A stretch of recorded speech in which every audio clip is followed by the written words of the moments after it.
حضرت ابو امامہ رضی اللہ عنہ کہتے ہیں کہ رسول اللہ صلی اللہ علیہ وآلہ وسلم نے فرمایا، جو شخص بھی جنت میں جائے گا اللہ تعالیٰ 72 بیویوں سے اس کی شادی کر دے گا، 2 بڑی آنکھوں والی حوریں اور 70 اہل جہنم کی میراث میں سے ہوں گی، ان میں سے ہر ایک کی شرمگاہ خوب شہوت والی ہوگی اور اس کا ذکر ایسا ہوگا جس میں کبھی کجی نہیں ہوگی۔ ہشام بن خالد نے کہا، اہل جہنم کی میراث سے مراد یہ ہے کہ جو لوگ جہنم میں جائیں گے اہل جنت ان کی بیویوں کے وارث ہو جائیں گے۔ سنن ابن ماجہ حدیث نمبر 4337۔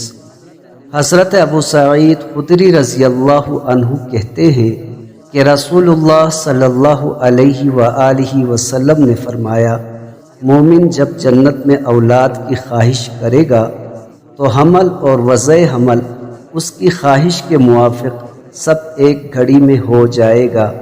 سنن ابن ماجہ حدیث نمبر 4338۔ حضرت انس بن مالک رضی اللہ عنہ کہتے ہیں کہ رسول اللہ صلی اللہ علیہ وآلہ وسلم نے فرمایا، جس نے 3 بار جنت مانگی تو جنت نے کہا، اے اللہ اسے جنت میں داخل فرما، اور جس نے 3 بار جہنم سے پناہ مانگی تو جہنم نے کہا، اے اللہ اس کو جہنم سے پناہ دے۔ سنن ابن ماجہ حدیث نمبر 4340۔